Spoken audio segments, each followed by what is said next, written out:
προχωράμε στην επόμενη ομιλία, η οποία θα έχει θέμα λειτουργικές αιμορραγίες και θα γίνει από τον κύριο Λουκράκη. Ο κ. Στουλάκης νομίζω ότι με τις λειτουργικές αιμορραγίες έχουμε όλοι μας συναντήσει πολλές φορές πολλά προβλήματα. Καλησπέρα σε όλους. Να ευχαριστήσω τον Πρόεδρο, τους αγαπητούς καθηγητές, τον κύριο Γρηγορίου, τον κύριο Μπάκα και τον κύριο Ματιόπουλο για την πρόσκληση. Νιώθω πολύ νέος μεταξύ νέων εδώ. Κλήθηκα να μιλήσω λίγο για τις λειτουργικές αιμορραγίες της μήτρας. Υπάρχει μια νέα κατάταξη τέλος πάντων της ΛΥΠΟ που αμφισβητεί λίγο ή έχει αλλάξει τους όρους αυτούς. Αλλά θα μιλήσω με τους όρους που χρησιμοποιούμε σήμερα για τις λειτουργικές αιμορραγίες. Μη φυσιολογικές αιμορραγίες, μιλάμε για αναπαραγωγική ηλικία πάντα, οι οποίες δεν οφείλονται σε οργανική νόσο. Είναι λοιπόν μια διάγνωση εξ αποκλεισμού. Πρέπει να έχουμε αποκλείσει όλα τα οργανικά αίτια, φυσική νόσο, φάρμακο, ιατρική αίτια, συστηματική νόσο και ό,τι μπορεί να συσχετίζεται με κοίηση για να μιλήσουμε για τις λειτουργικές αιμορραγίες. Συχνότερα, κυρίως οι ανοφυλακιορρυκτικές παρουσιάζονται στα άκρα της αναπαραγωγικής ηλικίας, σε πολύ νέες κοπέλες τα πρώτα χρόνια και κοντά στην μηνόχωση. Το 90% των περιπτώσεων συνδυάζονται με ανοφυλακιορρυκτικούς κύκλους, μόνο στο 10% σε ορυκτικούς κύκλους. Την ορολογία είναι περίπου να σας την πω, τη γνωρίζετε όλοι. Αυτή που χρησιμοποιείται τουλάχιστον μέχρι σήμερα όσον αφορά μηνομητρολογίες, ολιγομηνόρια, πολυμηνόρια και τη μεσοκυκλική αιμόρρεια. Ίσως θα εξηγήσω καλύτερα αυτή τη νέα ταξινόμηση για την νούμερη αιμορραγία που χρησιμοποιηθεί πλέον. Όπως είπα πριν, ανοφυλακιορρυκτικές και οφυλακιορρυκτικές, τις διαχωρίζουμε συνήθως από τα χαρακτηριστικά τους. Οι ανοφυλακιορρυκτικές συχνότερα είναι ακανόνιστες και βαριές αιμορραγίες και είναι ακανόνιστες, όχι λοιπόν με μηνορραγίες σε τακτικά χρονικά διαστήματα. Αυξάνουν το κίνδυνο υπερπλασίας του ενδομητρίου και είναι αποτέλεσμα διαταραχής του άξονα υποθαλάμικου οξυσσυλλοπτικού. Δεν παράγεται προγεστερόνη, δεν σταθεροποιεί το ενδομήτριο και έτσι αποκύπτει αυτό σε άτακτα χρονικά διαστήματα. Οι οφυλακιορρυκτικές, αυτό που έχουμε εξηγήσει προς το παρόν όσον αφορά αυτές τις γυναίκες στις οποίες γίνεται ορυξία κανονικά, είναι κάποιο τοπικό θέμα με το ενδομήτριο και τα αυγεία όσον αφορά τη σύσπαση. Παίζουν ρόλο και προσταγλαντίνες αυτό. Μηνορραγίες συνήθως είναι το αποτέλεσμα αυτού, δηλαδή σε τακτά χρονικά διαστήματα να παρουσιάζονται με τριπλάσια συνήθως ποσότητα σε σχέση με το φυσιοφύλλο. Διαφορετική διάγνωση επίσης δεν θα σταθώ πολύ, την γνωρίζετε όλοι. Θέλουμε να αποκλείσουμε αυτά που είπα πριν, ανατομικές ανομαλίες που έχουν να κάνουν με την κοίηση, κακοήθεις βλάβες, τραύματα, ξένα σώματα, κακοήθεις βλάβες φυσικά, συστηματική νόσο που έχει να κάνει με διαταραχές πήξης, υποθυροειδισμό, προλακτίνομα και κάποιες άλλες συστηματικές νόσους. Και ιατρογενείς φυσικά, είτε ορμόνες που δίνουμε εμείς, είτε το ενδομητρικό σπιράλ που το πρώτο διάστημα συνήθως δίνει, εξακολουθούμε και έχουμε αίμα, είτε κάποια άλλα φάρμακα. Αυτή είναι η κατάταξη της ΦΥΚΟ, η οποία συζητήθηκε το 2009. Το 2013 πέρασε επίσημα, τέλος πάντων, από την International Federation όσον αφορά την κατάταξη γενικώς των παθολογικών αιμορραγιών από τη μήτρα, η λεγόμενη PALM-CoA, η οποία αφορά γυναίκες αναπαραγωγικής ηλικίας. Δεν ασχολούμαστε με το κατώτερο γενετικό σύστημα, μόνο με τη μήτρα λοιπόν. Μαζεύτηκαν από όλες τις οργανώσεις μαζί και εμφάνισαν αυτή την κατάταξη που χωρίζει ουσιαστικά τις ανώμαλες αιμορραγίες σε δύο κατηγορίες. Αυτές που έχουν να κάνουν με ανατομικές ανομαλίες, η PAL, δηλαδή το ακρόνιμο πολύποδες, αδενομοίωση, λαϊομοίωνα και κακοήθειες και υπερπλασία, και την CoA που αφορά τις μη ανατομικές ανομαλίες, διαταραχές πήξης, αυτό το ovulatory dysfunction, το οποίο τελικά ίσως αντικαταστήσει κάποια στιγμή τον όρο της λειτουργικές αιμορραγίες, από το ενδομήτριο, οι ιατρογενείς και αυτές που δεν έχουμε καταφέρει ακόμα, τέλος πάντων, δεν μπορούμε να κατατάξουμε σε μια από τις προηγούμενες κατηγορίες. Ο όρος της λειτουργικής αιμορραγίας λοιπόν έχει αντικατασταθεί από τη ΦΥΚΟ στο αιμορραγίες λόγω ολίγο ή ανοφυλακιορρυξίας. Άρα έχει βγει ο όρος που αφορά το ενδομήτριο και το τοπικό αυτό που σας είπα που επηρεάζεται από τις προσταγλαντίνες, το οποίο αφορά ξεχωριστή κατηγορία.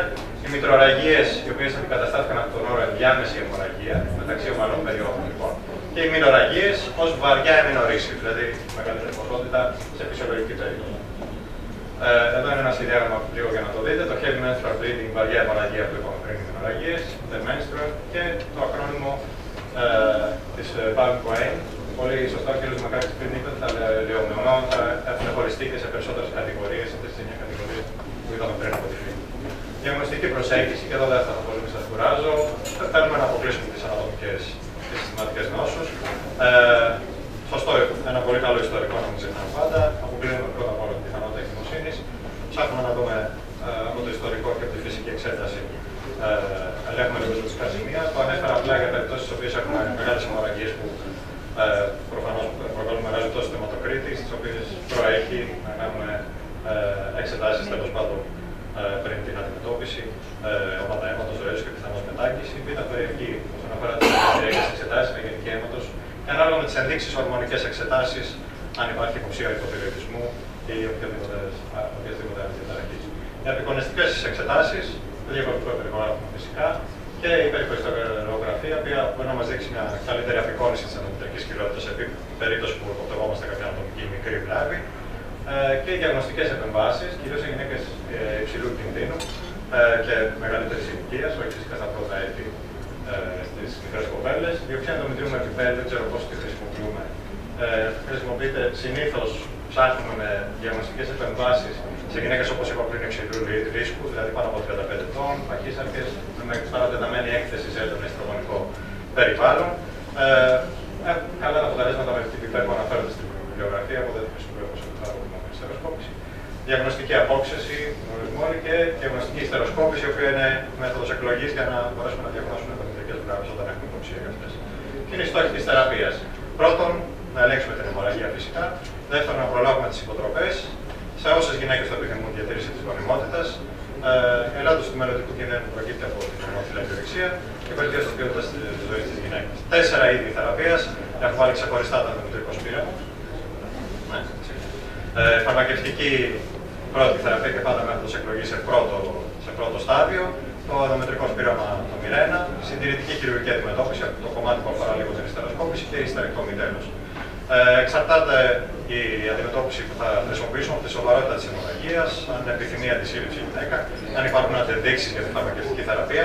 Πάντα όμως έχουμε στο μυαλό μας και με τις οδηγίες του Αμερικανικού Κολεγίου, πρώτα ξεκινάμε με φαρμακευτική θεραπεία σχεδόν στο σύνολο των περιπτώσεων. Όπου αντεδείκνει τη φαρμακευτική αγωγή, φυσικά προχωράμε σε κάτι περαιτέρω. Κάποιες οδηγίες που υπάρχουν από το Αμερικανικό Κολέγιο, οξία αιμορραγία. Δεν ξέρω πώς το χρησιμοποιούμε εδώ και αν υπάρχει ακόμα. Το πρεμαρίν σε ενδοπλήρη χορήγηση, τα αντισυλληπτικά χάπια και τα προγεσταγόνα. Για την μέσο μακροπρόθεσμη θεραπεία, όχι σε οξία αιμορραγία λοιπόν, τα αντισυλληπτικά από το στόμα, προγεσταγόνα, σε οθυλακιορυκτικές που είπαμε είναι αρκετά αποτελεσματικά τα μη στεροειδή αντιφλεγμονώδη που δίνονται στις πρώτες 3-4 μέρες της περίοδου για να μειώσουμε την ποσότητα. Κάποιες άλλες θεραπείες όπως GnRH ανάλογα και το ανεξαμικό οξύ έχουν αρκετές παρενέργειες, δεν χρησιμοποιούνται συχνά. Μια μελέτη κοκαίνη, έψαξα λίγο να βρω αν μπορούσαμε να δώσουμε κάποιες κατευθυντήριες οδηγίες για το αν επιλέγει κανείς τελικά, γιατί έχουμε μια υποκειμενική τέλος πάντων αντιμετώπιση, αν επιλέγει κανείς να δώσει σε γυναίκες μετά 19-39 χρονών και πάνω τέλος πάντων πρώτα προγεσταγόνα σκέτα ή συνδυασμένη θεραπεία. Ένα κοκαίνη στάδιο που βρήκα το 2012 αναφέρει ότι είναι σπάνιες οι μελέτες τυχαιοποιημένες που να συγκρίνουν τη σκέτη θεραπεία με προγεσταγόνα και τη θεραπεία με προγεσταγόνα με εστρογόνα. Και μάλιστα δεν υπάρχει ούτε consensus, τέλος πάντων μια συμφωνία όσον αφορά τα σχήματα που πρέπει να χρησιμοποιηθούν στις ανοθυλακιορυκτικές αυτές γυναίκες, με ό,τι αυτό μπορεί να συνεπάγεται. Οι γραμμές τουλάχιστον του Αμερικάνικου Κολεγίου του 2013, δύο σημαντικά στοιχεία να μην σας κουράζω. Στις έφηβες μέχρι 18 ετών χαμηλής δόσης αντισυλληπτικά η πρώτη θεραπεία ως θεραπεία εκλογής. Γυναίκες 19-39 ετών αντισυλληπτικά ή προγεσταγόνα, συνήθως αποτελεσματικά. Ψηλές δόσεις ιστρογόνου όταν η αιμορραγία είναι μεγάλη, τουλάχιστον για το πρώτο διάστημα. Και από 40 ετών και άνω, κυκλική θεραπεία με προγεσταγόνα, χαμηλής δόσης αντισυλληπτικά ή εδώ μπαίνει και το μητρικό σπιράλ βλέπουν οργιστέρης, αν και στις γυναίκες που έχουν τεκνοποιήσει οι τελευταίες οδηγίες του Αμερικάνικου Κολεγίου λένε ότι μπορεί να τοποθετηθεί σε οποιαδήποτε ηλικία. Αν η φαρμακευτική θεραπεία αποτύχει, τότε χρειάζεται περαιτέρω έλεγχος με στεροσκόπηση και χειρουργική αντιμετώπιση. Για το Mirena δύο στοιχεία από τη βιβλιογραφία μόνο. Σαν ένδειξη στην Αμερική έχει την αντισύλληψη, χρησιμοποιείται και σε βαριά εμινωρίση. Δεν συστήνεται σε άτομες γυναίκες, τουλάχιστον αυτά είναι τα στοιχεία που βρήκα. Οι αντεδείξεις τις γνωρίζουμε όλοι και το Society of Gynecologic Surgeons, το Systematic Review Group, σε μια συστηματική ανασκόπηση σε γυναίκες με μηνορραγίες, βρήκε ότι είναι πάρα πολύ αποτελεσματικό, 71-95% των περιπτώσεων, αναφερόμενο σε δυσλειτουργικό ενδομήτριο γενικά. Όσον αφορά όμως συγκεκριμένα τις διαταραχές ανοθυλακιορυξίας, τα δεδομένα τους είναι περιορισμένα και δεν μπόρεσαν να δώσουν επίσημες συστάσεις κατευθυντήριες γραμμές. Βρήκα σε μια άλλη μελέτη που υπάρχει στο Medscape Reference από τους Μπετέρα και συναδέλφους, συστήνουν ότι σε λειτουργικές αιμορραγίες το Mirena μπορεί να τοποθετηθεί όχι σαν πρώτη γραμμή θεραπείας, ορμονική λοιπόν, όπως μπορεί να κάνουμε πολλές φορές,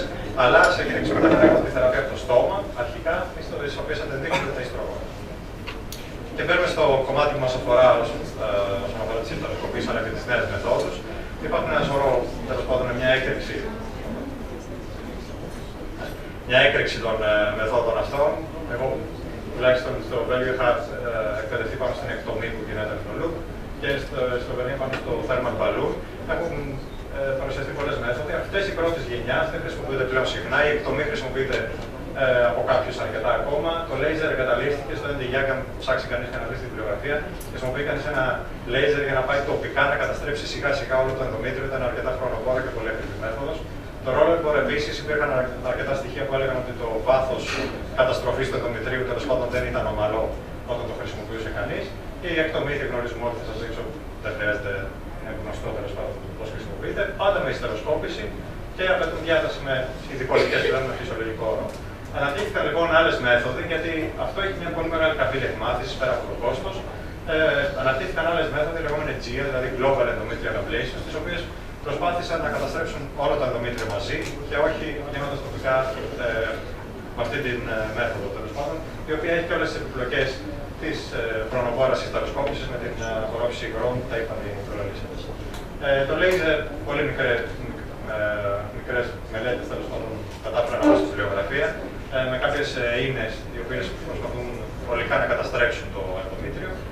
Αυτές είναι οι κυριότερες μέθοδοι που χρησιμοποιούνται. Έχω γραμμίσει στο τέλος το Novasur, γιατί από τις μελέτες τουλάχιστον αποδεικνύεται ότι έχει καλύτερα ποσοστά με τις μελέτες σε σχέση με τις υπόλοιπες τεχνικές.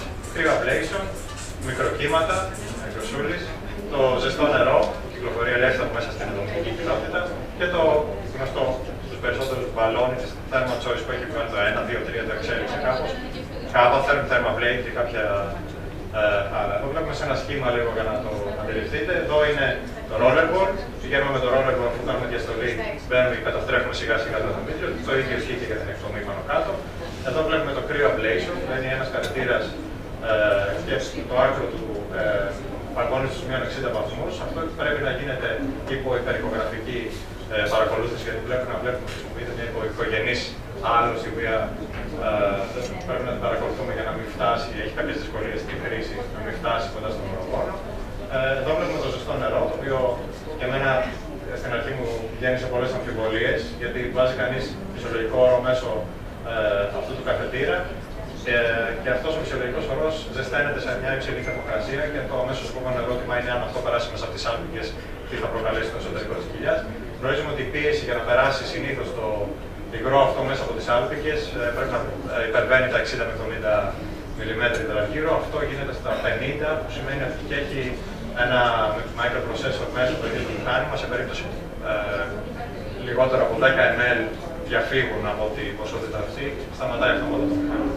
Εδώ βλέπουμε το μπαλόνι, πάλι με ένα καφετήρα που έχουμε κλειστό σιλικόνης μπαλόνι, γεμίζει με διάλειμμα δεξτρόζης, έτσι περιγράφει κάπως την κοιλότητα και μετά χρησιμοποιείται με θερμότητα να καταστρέψει το ενδομήτριο. Όλες οι τεχνικές που σας λέω μέχρι τώρα, συμπεριλαμβανομένες αυτής που είναι με τα μικροκύματα, όπως το cryoablation και τα μικροκύματα, χρειάζεται να μετακινήσουμε τον οδηγό για να μπορέσουμε σε 2-3 σημεία να καταφέρουμε να καταστρέψουμε το ενδομήτριο. Έχει μια λίγο μεγαλύτερη καμπύλη εκμάθησης και αυτό αφορά και το χρόνο της επέμβασης.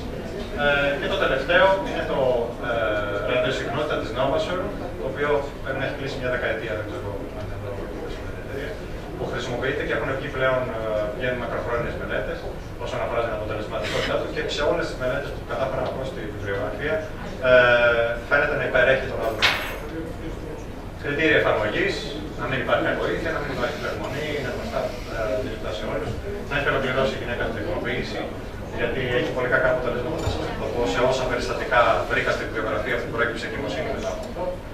Ουσία συγγενών ανατομικών ανομαλιών και σε κάποιες γυναίκες που έχουν κάνει και σε αρκετές τομές οτιδήποτε και έχει λεπτύνει αρκετά το τοίχο της μήτρας. Οι νομιώματα διαφέρουν οι διαστάσεις πάνω από τις οποίες δεν χρησιμοποιείται. Εδώ προσωπικά τουλάχιστον πιστεύω ότι είναι το μοναδικό πράγμα στο οποίο υπερέχει αν βρίσκουμε κάποια ανωτιαλακιοδεξία και θέλουμε να κάνουμε ablation και υπάρχει και κάποιο ενομοίωμα συγχρόνως. Ο μόνος τρόπος να το αφαιρέσει κανείς είναι κάνοντας την εκτομή του ενδομητρίου. Και νομίζω ότι είναι το μόνο πράγμα στο οποίο υπερέχει στα υπόλοιπα.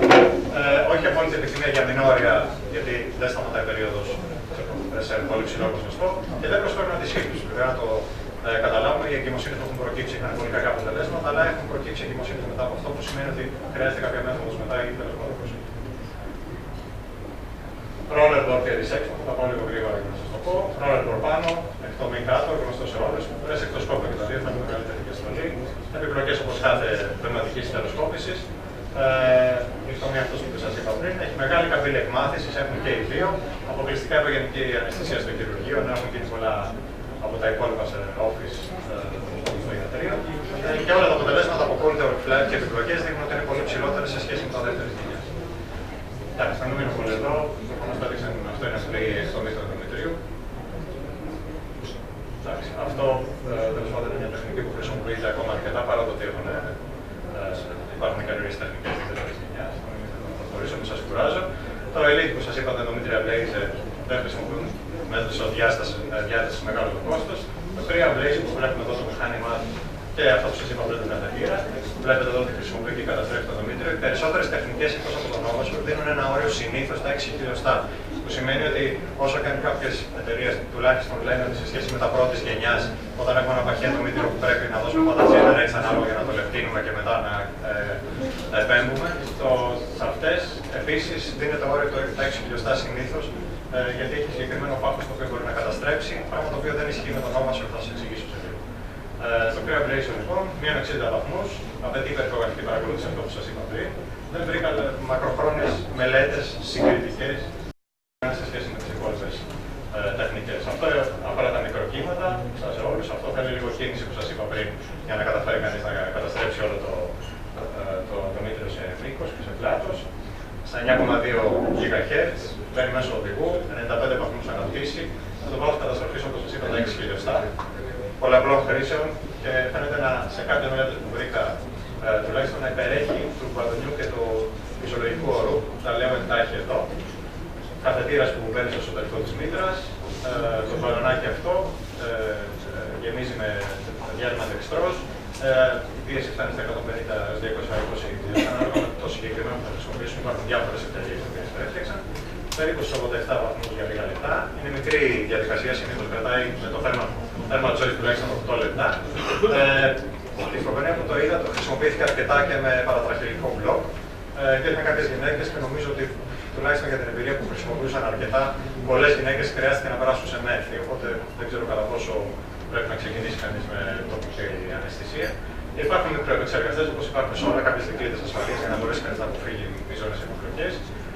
Αν η πίεση βγει εκτός ορίων, για κάποιο λόγο η διάτρηση, παραδείγματος χάρη και πέσει η πίεση απότομα, ενεργοποιείται αυτόματα το μηχάνημα που σημαίνει ότι δεν καταστρέφει παραπάνω. Αυτό υποτίθεται ότι καταστρέφει παραπάνω μέγεθος τέλος πάντων του ενδομητρίου, άρα δεν χρειάζεται προετοιμασία με το GNRH. Και όντως αυτό ισχύει, τουλάχιστον όσο το είδα στην πράξη. Και το φυσιολογικό ορός, αυτό που σας είπα πριν, που τοποθετείται στο εσωτερικό, μένει αυτό που κλείνει με παράκτητος προφανώς. Φυσιολογικός ορός, ο οποίος αντίστοιχα με 90 βαθμούς και αντέχει περίπου λεπτά. Συχνά εδώ χρειάζεται προετοιμασία με το GNRH ανάλογα, γιατί δεν είναι μεγάλο το σπάθος που καλύπτει και φαίνεται να είναι λιγότερο αποτελεσματικό όσες μελέτες έχουν δημοσιευτεί σε σχέση με την καθολική. Και φτάνω στο τελευταίο, το ονομάσιο λοιπόν με την ραδιοσυχνότητα, αυτό που νομίζω ότι τουλάχιστον κατά την προσωπική μου άποψη, είδατε ότι υπάρχει κάποιος από την εταιρεία, δεν ήμασταν την τελευταία μέρα γιατί είχα ετοιμάσει την εργασία χωρίς να ξέρω ποιος βρίσκεται εδώ. Ένα τριγωνικό πλέγμα, ηλεκτρόδια, το οποίο ουσιαστικά τι κάνει, εξαχνώνει και πίζει το ενδομήτριο. Έχει ένα stop που μπαίνει, να το που βάζουμε αυτό το σωλήνα, γιατί αυτό δεν έχει αναπτυχθεί, το αναπτύσσουμε μετά την τοποθέτησή του. Πηγαίνουμε λοιπόν στο πυθμένο αυτό, τραβάμε λίγο πίσω το σωλήνα και απελευθερώνεται αυτό το πλέγμα ηλεκτροδίων, το οποίο προσαρμόζεται στα όρια της κοιλότητας. Κάνει πρώτα ένα check με διοξείδιο του άνθρακα σε αρχικό στάδιο.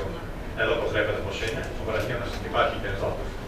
Κάνει αυτό το check λοιπόν πρώτα βάζοντας λίγο διοξείδιο του άνθρακα για να δούμε την ακεραιότητα της κοιλότητας. Και μετά από αυτό,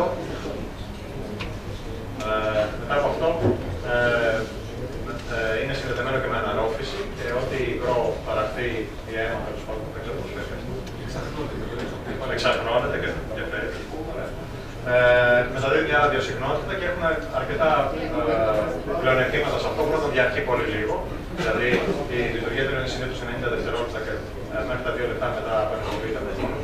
Αυτό κάνει την εξάχνωση και έχει το πολύ θετικό το ότι δεν μας ενδιαφέρει σε ποια βάση του κύκλου το κάνουμε, ποιο είναι το πάθος του ενδομητρίου. Γιατί αυτό μέχρι να βρει, έχει ελεγχθεί ότι μέχρι να βρει την αντίσταση των 50 Ω, έχει φτάσει να καταστρέψει όλο το ενδομήτριο και το επιφανειακό στρώμα του μυομητρίου, το οποίο εξαχνώνει και πίζει. Κάνει coagulation, οπότε δεν έχουμε και αιμορραγία. Άρα δεν μας ενδιαφέρει το πάθος και δεν έχουμε ελάχιστες τέλος πάντων επιπλοκές. Κάνει αυτό με την αναρρόφηση υγρών, αυτό που σας είπα. Αυτό είναι ένα σχήμα που να το δούμε από την εταιρεία. Εισάγεται εδώ σωλήνα, φτάνουμε μέχρι το πυθμένα, το κατεβάζουμε λίγο κάτω. Κάνει αυτό το έλεγχο που κάνει, εφόσον εκτυχθεί. Κάνει και μια μικρή αναρρόφηση μετά τον έλεγχο με το διοξείδιο του άνθρακα. Οπότε υπάρχει και ένα σχήμα που να το βρει κάποιο στην εταιρεία. Κάνει ένα μικρό κενό αέρος, που σημαίνει ότι τραβάει όλο το ενδομήτριο πάνω του και μετά, εφόσον είναι έτοιμο, μπορεί να λειτουργήσει. 90 δευτερόλεπτα μόνο, καταστρέφει όπως σας είπα μέχρι και το επιφανειακό στρώμα του μειομητρίου και το φερούμε εφόσον μπει μέσα στο σωλήνα και τελειώνουμε. Δύο πράγματα στην βιβλιογραφία, ότι έψαξα αυτές τις απορίες που μου γεννήθηκαν. Το πρώτο είναι αυτό που σας είπα με τις κοίησεις. Γενικά μετά από endometrial ablation, στο 2010 στην βιβλιογραφία είχαν αναφερθεί 123 κοίησεις, όλες με καταστροφικά αποτελέσματα. 48% έκανε διακοπή αμέσως μόλις το έμαθε, 28% απέβαλε και υπάρχει ό,τι επιλογή μπορείτε να φανταστείτε από την εγκυμοσύνη, πρόωρητο γιατί, ενδομήτριος θάνατος και οτιδήποτε άλλο. Πολύ άσχημα αποτελέσματα. Συνολικό κόστος, κάποιοι το βρήκα, τουλάχιστον τις προηγούμενες τεχνικές, γιατί τώρα με τον Νόβασο είναι αρκετά μικρότερες, πλησίαζε τελικά το κόστος της ιστερεκτομής λόγω του ότι χρειαζόταν μέσα στην επόμενη πενταετία να πραγματοποιηθούν ξανά επεμβάσεις. 8 στις 10 από τις οποίες ήταν στο τέλος της ιστερεκτομή, γιατί καμία γυναίκα δεν ήθελε να υποβληθεί σε 2 και 3 εκτομές ενδομητρίου, καταστροφές ενδομητρίου. 22 περιστατικά καρκίνου είχαν αναφερθεί το 2011 μετά από endometrial ablation και αναφέρεται γενικώς ότι είναι δύσκολο να εκτιμήσει κανείς το ενδομήτριο μετά από την καταστροφή του. Πολλές φορές και σε πολύ ψηλά ποσοστά παρουσιάστηκε σύντομο άσευμα. Μετά από αυτό είναι δύσκολο να εκτιμηθεί. Σπάνιες ημίζωτες επιπλοκές μεταδεύτερης γενιάς. Αυτό που σας είπα πριν για την ιστερεκτομή συνήθως 8-30% αναφέρεται στην βιβλιογραφία, πολύ χαμηλότερο από το Νόβασο και το οποίο δείχνει να υπερέχει. Και αυτό που μετράμε συνήθως μετά από αυτές για να δούμε την αποτελεσματικότητα της μεθόδου είναι το κατά πόσο προέκυψαν μηνόρια ή τέλος πάντων φυσιολογική περίοδος μετά αυτές τις μηνοριακές συμπτωλαγίες. Είναι το επίπεδο ζωής, τις μηνόρια που είχαν πολλές πριν, τα οποία εδώ βρήκαμε μελέτη του 2014, είμαστε τέλος πάντων από τις τελευταίες, σε International Journal από τον Giberson, από την Αμερική, στο οποίο τουλάχιστον σε συγκριτική μελέτη, ελέγχοντας την βιβλιογραφία σε μια δεκαετία χρήσης του Νόβασο, φαίνεται να υπερέχει, όπως σας είπα πριν, και όσον αφορά το φυσιολογικό ορό, και όσον αφορά το μπαλόνι, το thermal balloon και τις άλλες μεθόδους, τόσο όσον αφορά τα ποσοστά αμηνόριας, με 30-70% αποτελέσματα, την ικανοποίηση περίπου 90% αναφέρεται, και τη δεύτερη επέμβαση μετά από το Νόβασο και το ablation με αυτό, το οποίο στη χειρότερη των περιπτώσεων μια μελέτη αναφέρει ότι είναι 8,2%, συνήθως περίπου το 3%. Η ιστερεκτομή τέλος, μόνο εκεί που έχει φυσικά αποτύχει η φαρμακευτική θεραπεία, κόστος, επιπλοκές και όλα αυτά είναι ανασταλτικοί παράγοντες. 13% των γυναικών που είχε προβλεφθεί σε ablation έκανε μετά ιστερεκτομή σε μια μελέτη ανασκόπησης το 2012. Σε μια μετα-ανάλυση το 2011 που βρήκα που συνέχιζε το Mirena, το endometrial ablation και την ιστερεκτομή, όσον αφορά την ικανοποίηση μετά την επέμβαση, το ψηλότερο ποσοστό ήταν της ιστερεκτομής, γιατί τελείωσαν τα προβλήματά τους ουσιαστικά. Αλλά αν έβαζε κανείς μέσα και το ποσοστό των επιπλοκών, ήταν πολύ ψηλότερο με τις άλλες μεθόδους. Τα endometrial ablation με το Mirena έβγαζαν παρόμοια αποτελέσματα από το ενδομητρικό. Και τα συμπεράσματα, για να κλείσω εδώ, σας είπα για την Barn-Cohen, γιατί θα πρέπει λίγο να αλλάξουμε στους όρους σε κάποιες περιπτώσεις που χρησιμοποιούμε για τη εσωτερική αιμορραγία, βγάζοντας αυτές που οφείλονται μόνο στο ενδομήτριο χωρίς να έχουμε αναφυλάκια δεξιά. Διάγνωση εξαποκλεισμού, πάντα φαρμακευτική θεραπεία πρώτη, προγεστερόνα, αντισυλληπτικά σας είπα ότι η επιλογή είναι υποκειμενική. Και το Mirena στις κλινικές μεγαλύτερης ηλικίας και στις μηνορραγίες και τα διπλωμόλογα που μπορεί να χρησιμοποιήσουμε αρκετά. Θέλοντας μια γυναίκα λοιπόν, στην οποία έχει αποτύχει η φαρμακευτική θεραπεία να διατηρήσει τη μήτρα και έχουμε περάσει από τη ιατροκεντρική αντιμετώπιση τέλος πάντων στη σωστή ενημέρωση και την επιλογή της γυναίκας, θέλοντας να διατηρήσει τη μήτρα της, αρκετά αποτελεσματική με πάρα πολύ καλά αποτελέσματα, το RF ablation, το οποίο χρησιμοποιείται σήμερα. Ευχαριστώ πολύ. Ευχαριστώ τον κύριο Τουρλάκη για την πολύ καλή παρουσίαση.